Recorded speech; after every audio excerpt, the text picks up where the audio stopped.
शादी होते ही उसके पति विवेक को ऑफिस के काम से विदेश जाना पड़ता है। ससुराल में बिना पति के नैना के दिन कैसे कटते हैं, चलिए देखते हैं। नैना विवेक की गले लगकर रोने लगती है। विवेक, आपके बिना मैं यहाँ कैसे रहूंगी, मुझे भी अपने साथ ले चलिए। नैना, तुम्हें परेशान होने की कोई जरूरत नहीं है। घर में सब है ना तुम्हारा ख्याल रखने के लिए। माँ, पापा, निकिता, ये लोग तुम्हें कोई परेशानी नहीं होने देंगे। हाँ भाभी, भैया नहीं होंगे तो क्या हुआ, मैं हूँ ना, मुझे अपनी ननद नहीं सहेली समझना। नैना बहू, हम तुझे बेटी बनाकर रखेंगे, तू चिंता क्यों करती है। जितनी जल्दी हो सके विवेक तुम्हें अपने साथ ले जाएगा, तब तक तुम हमारी बेटी बनकर रहना नैना बहू। देखा नैना, सब लोग तुम्हारी कितनी फिक्र करते हैं, तुम बेवजह रो रही थी। अच्छा, अब मैं चलता हूँ। विवेक विदेश चला जाता है। नैना अपने ससुराल में रहने लगती है। शुरू में तो सब कुछ ठीक चल रहा था, लेकिन धीरे धीरे सबने अपने रंग बदलने शुरू कर दिए। सास जो सुबह के 7 बजे तक नैना को सोता देख कुछ नहीं कहती थी, वो एक दिन अचानक सुबह 5 बजे ही उसे जगाने लगती है। नैना, सुबह के 5 बज गए हैं, अभी तक सो रही है। निकिता को कॉलेज जाना है, उसे लंच पैक करके कौन देगा। सास ससुर को चाय नाश्ता भी देना होता है कि नहीं, इतना भी नहीं सिखाया मायके वालों ने। माँ जी, आप सुबह सुबह मेरे मायके वालों को क्यों दोष दे रही हैं? आप मुझसे कह देती कि कल से 5 बजे उठना है, मैं अपने आप उठ जाती। अच्छा, तो ये भी अब कहना पड़ेगा। बहुत दिन हो गए, ससुराल में आराम फरमा लिया, अब चल उठ और काम पर लग जा। नैना को अपनी सास सुषमा का अचानक ये बदला बदला सा रूप बहुत अजीब लग रहा था, लेकिन उससे भी अजीब लगा जब उसने देखा कि ननद और ससुर भी उसके साथ बहुत अजीब व्यवहार कर रहे हैं। ससुर ने चाय थूकते हुए कहा, आथू, नैना बहू, ये तुमने आज कैसी चाय बनाई है, ना इसमें दूध है और ना ही शक्कर। बाबूजी, मैं तो रोज ऐसी ही चाय बनाती हूँ, लेकिन आज आपने ऐसा पहली बार कहा है। तो क्या मैं झूठ बोल रहा हूँ? ओफो भाभी, आपको एग रोल बनाना नहीं आता तो कह देती, मैं कॉलेज की कैंटीन में कुछ खा लेती। इस एग रोल में ना तो सॉस और ना वेजिटेबल्स। वो क्या है ना कि निकिता, आज सब्जियां खत्म हो गई थी। सब्जियां खत्म हो गई थी तो बाजार जाकर ले आती। माँ जी, सब्जियां लेने बाजार जाती तो चाय नाश्ते में देर हो जाती। ये सब बहाने यहाँ नहीं चलेंगे। जा जाके बाजार से ताजी ताजी सब्जी लेकर आ और दिन का खाना बना। माँ जी, पहले मैं नाश्ता कर लूं? सास ससुर ने अभी खाया नहीं और तुझे पहले ही भूख लग गई। घर में पहले बड़े खाते हैं फिर छोटे। हमें नाश्ता देकर बाजार चली जा, वहां से आकर नाश्ता करना। नैना सास ससुर को नाश्ता देती है, फिर बाजार जाने लगती है। माँ जी, सब्जी लाने के लिए पैसे? पैसे? माँ बाप ने कुछ देकर नहीं भेजा क्या? नैना को गुस्सा आ जाता है। माँ जी, आप बात बात पर मेरे माता पिता को क्यों ताने मारती हैं? मेरे माता पिता ने ससुराल का राशन लाने के लिए मुझे पैसे नहीं दिए। सास से जबान लड़ाती है, नीच औरत। सुषमा ने नैना को एक जोरदार तमाचा जड़ दिया। मम्मी, इसे थप्पड़ मारने से अच्छा है कि इससे कहो अपने बाप से पैसे मांग कर लाए और सब्जी खरीदे, तब इसे पता चलेगा। जाके अपने बाप से पैसे मांग और आज तू घर का सारा राशन खरीद कर लाएगी। नैना की आंखों से आंसू बहने लगे। कहाँ तो सास ससुर ने बेटी बनाकर रखने की बात कही थी और कहाँ कुछ ही दिनों में सारी बातें हवा हो गईं। नैना बाजार चली गई और सब्जी के साथ साथ राशन खरीद कर ले आई। अब कैसे ले आई सारा राशन? एक ही थप्पड़ में सारी अकल ठिकाने आ गई ना। अब जल्दी से खाना बना दे, और हाँ सुन, घर की सफाई भी तुझे करनी है। लेकिन माँ जी, उसके लिए तो विमला आती है ना। विमला उनकी काम वाली बाई का नाम है। विमला को मैंने काम से निकाल दिया है, अब घर का सारा काम तू करेगी। लेकिन माँ जी। लेकिन क्या? हाँ, सारा दिन महारानी बनकर पलंग तोड़ेगी, काम करती रहेगी तो शरीर चलता रहेगा, नहीं तो किसी काम की नहीं रहेगी।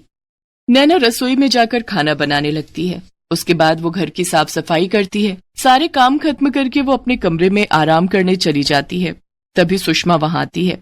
महारानी यहाँ आराम फरमा रही हैं, चल उठ, ये कपड़े धो दे।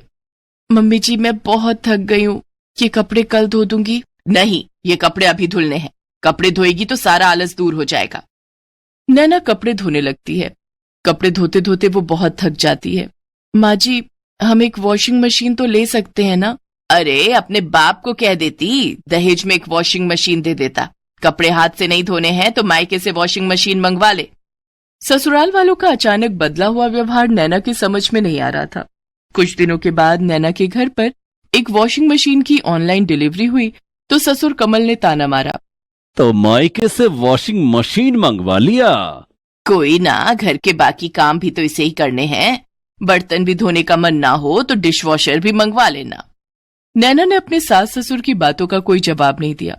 उस दिन नैना खुश थी कि अब हाथ से कपड़े नहीं धोने पड़ेंगे। नैना ने वॉशिंग मशीन में कपड़े धोए। दूसरे दिन निकिता नैना के पास आई और जोर से बोलने लगी, क्या भाभी, आपने किस बात का बदला लिया है मुझसे? क्या हुआ निकिता? मेरे सफेद कुर्ते पर अपनी साड़ी का कलर लगा दिया। वॉशिंग मशीन में एक साथ कपड़े धोगी तो यही होगा ना, लेकिन आपको तो अपने आराम की पड़ी है। किसी के कपड़े खराब होते हैं तो उससे आपको क्या? कितना महंगा कुर्ता लिया था मैंने, सत्यानाश कर दिया। सुन नैना बहू, अब से रंगीन कपड़े तू हाथ से धोएगी। बेचारी नैना ससुराल वालों की डिमांड पूरी करते करते थक जाती। न तो उसे खाने पीने का समय मिलता और न सोने का। नैना बहुत कमजोर होती जा रही थी। एक बार की बात है, निकिता ने आकर नैना से कहा, भाभी, कल मेरे कुछ दोस्त घर पर आ रहे हैं, उनके लिए कुछ अच्छा सा नाश्ता तैयार कर देना, और हाँ, वो सभी रात का डिनर करके जाएंगे।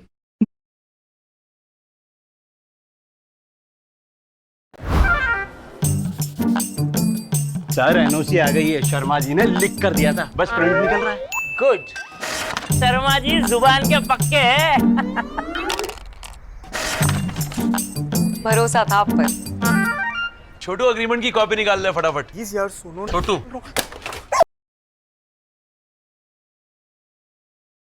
पर आ रहे हैं, उनके लिए कुछ अच्छा सा नाश्ता तैयार कर देना, और हाँ, वो सभी रात का डिनर करके जाएंगे।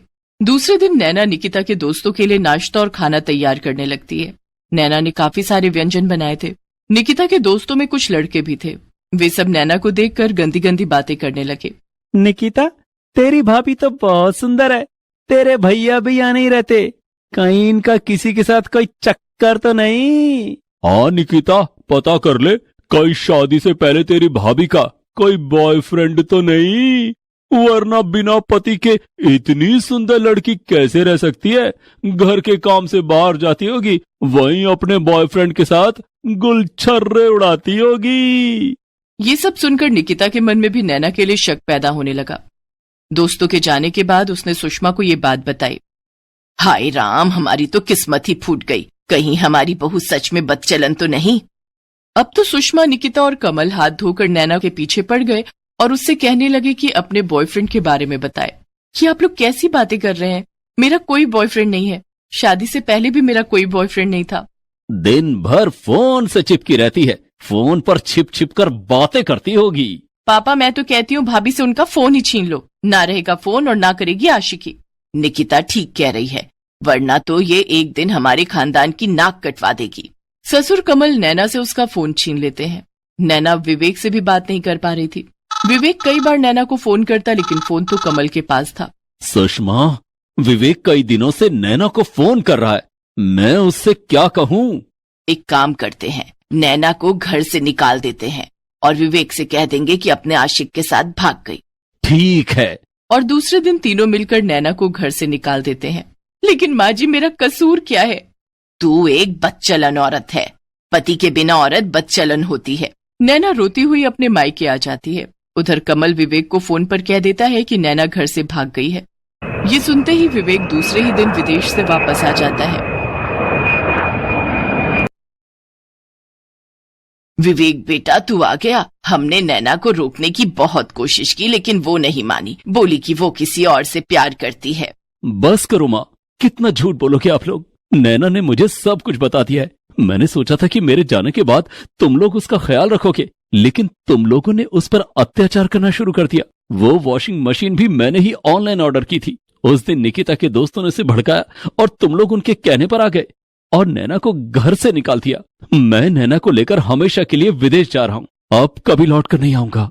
ऐसा मत बोल बेटे, हमें छोड़कर मत जा। हमें माफ कर दो भैया, हमसे बहुत बड़ी गलती हो गई। निकिता, ये मत भूलो कि एक दिन तुम भी किसी की बहू बनोगी। अगर तुम्हारे साथ भी ये सब होगा तो तुम पर क्या गुजरेगी? विवेक नाराज होकर सीधा वहाँ से नैना के मायके जाता है। चलो नैना, मैंने तुम्हारा टिकट भी करवा लिया है। आज रात की फ्लाइट से ही हमें विदेश जाना है। वहां हम अपना आशियाना बनाएंगे, वहां तुम्हें कोई परेशान नहीं करेगा। उसी रात की फ्लाइट से नैना विवेक के साथ विदेश चली जाती है।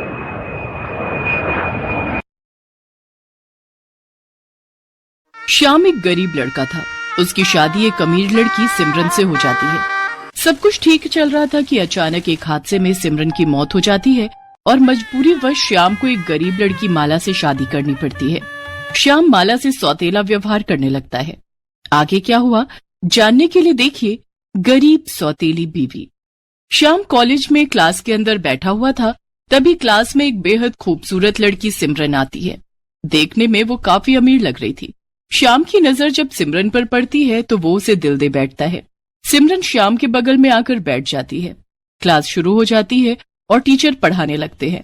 क्लास खत्म होने के बाद श्याम सिमरन से दोस्ती करने की कोशिश करता है। हाय, मैं श्याम। लगता आप इस कॉलेज में नई आई है। हाँ, कल ही मैंने एडमिशन लिया है। आपसे मिलकर बहुत अच्छा लगा। कैंटीन चलें, एक कप कॉफी हो जाए। ओके, चलते हैं। श्याम और सिमरन दोनों कैंटीन जाते हैं और कॉफी पीने लगते हैं। दोनों खूब सारी बातें करते हैं। सिमरन को भी श्याम से बातें करना बहुत अच्छा लग रहा था। धीरे धीरे दोनों की दोस्ती बढ़ जाती है। दोनों हरदम एक साथ रहते। समय गुजरता चला गया। 1 साल, 2 साल और 3 साल बीत गए। श्याम और सिमरन की पढ़ाई अब पूरी हो गई थी। कॉलेज का फेयरवेल था। उस दिन श्याम ने सोचा, आज के बाद मैं और सिमरन हमेशा के लिए बिछड़ जाएंगे, लेकिन मैं सिमरन से दूर नहीं रह सकता। क्यों ना आज सिमरन से दिल की बात कह दूं।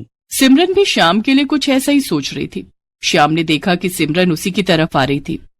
सिमरन, मैं तुमसे कुछ कहना चाहता हूँ। हाँ श्याम, मैं भी तुमसे कुछ कहना चाहती हूँ। पहले तुम कहो।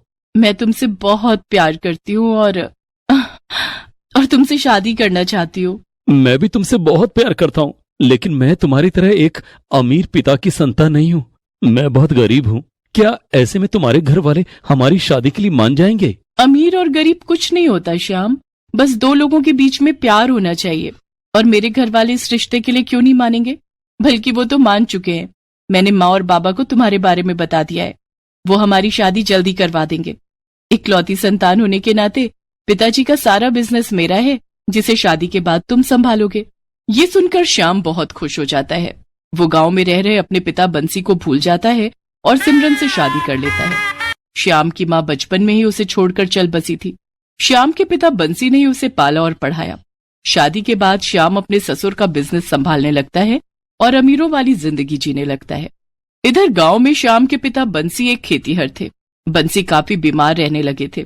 अब उनसे खेतीबाड़ी का काम नहीं हो पाता था और खेती करना छोड़ चुके थे। बंसी का दोस्त रघु बंसी का ध्यान रखा करता। रघु की बेटी माला बंसी को खाना खिलाती और उनकी दवाइयों का ध्यान रखती। बंसी काका, ये देखो मैं तुम्हारे लिए क्या लाई हूँ। क्या लाई हो माला बेटिया? तू तो मेरे लिए कितना करती है बेटी। श्याम तो शहर जाकर मुझे भूल गया। तू और रघु नहीं होते तो मैं मर ही गया होता। ऐसा मत कहो काका, तुम जल्दी ठीक हो जाओगे। खीर पूरी खाओ, इसके बाद मैं तुम्हें दवाई खिला दूंगी। माला की देखरेख में बंसी की तबीयत में काफी सुधार आ जाता है और बंसी ठीक हो जाता है। लेकिन एक दिन दिल का दौरा पड़ने के कारण रघु की मौत हो जाती है। मरने से पहले बंसी रघु से वादा करता है कि वो माला की शादी श्याम से करवा देगा। बंसी, मेरी बेटी माला का ख्याल रखना। इसका तुम्हारे अलावा अब कोई नहीं है। तू चिंता मत कर रघु, मैं शहर जाकर श्याम को ढूंढूंगा। नालायक जहां भी छिपा होगा उसे ढूंढकर माला की शादी उससे करवाऊंगा। माला अब मेरी बहू बनेगी। कुछ देर बाद रघु की मौत हो जाती है। रघु के जाने के बाद बंसी माला को लेकर शहर आ जाता है और श्याम को ढूंढने लगता है। इधर श्याम अपनी अमीर पत्नी सिमरन के साथ एक अच्छी जिंदगी जी रहा था। दोनों अक्सर पार्टियों में जाते, आउटिंग करते। श्याम का शहर के बड़े बड़े लोगों के साथ उठना बैठना था। एक दिन, अरे सिमरन, जल्दी करो, हम पार्टी के लिए लेट हो रहे हैं। सब हमारा इंतजार कर रहे हैं। अभी आई। सिमरन भागी भागी सीढ़ियां उतरने लगती है, तभी उसका पैर फिसल जाता है और सिमरन सीढ़ियों से गिर जाती है। सिमरन के सिर पर गहरी चोट लग जाती है। उसके सिर से खून बहता देख श्याम जल्दी से उसे अस्पताल ले जाता है। चोट गहरी होने के कारण इनके दिमाग की नस फट गई है। हम आपकी पत्नी को बचा नहीं सके। सिमरन श्याम को छोड़कर जा चुकी थी। श्याम के लिए ये बहुत गहरा सदमा था। सिमरन का अंतिम संस्कार करने के बाद श्याम काफी दिनों तक काम पर नहीं गया, लेकिन एक दिन उसके ऑफिस से फोन आया और श्याम ऑफिस जाने के लिए अपनी कार से बाहर आया। उसकी गाड़ी रेड लाइट पर खड़ी थी। तभी रेड लाइट पर खड़े बंसी और माला ने श्याम को देख लिया। बंसी दौड़कर श्याम के पास आया और उसकी कार की खिड़की खटखटाते हुए बोला, श्याम बेटा खिड़की खोल। अपने पिता को सामने देखकर श्याम ने उन्हें और माला को कार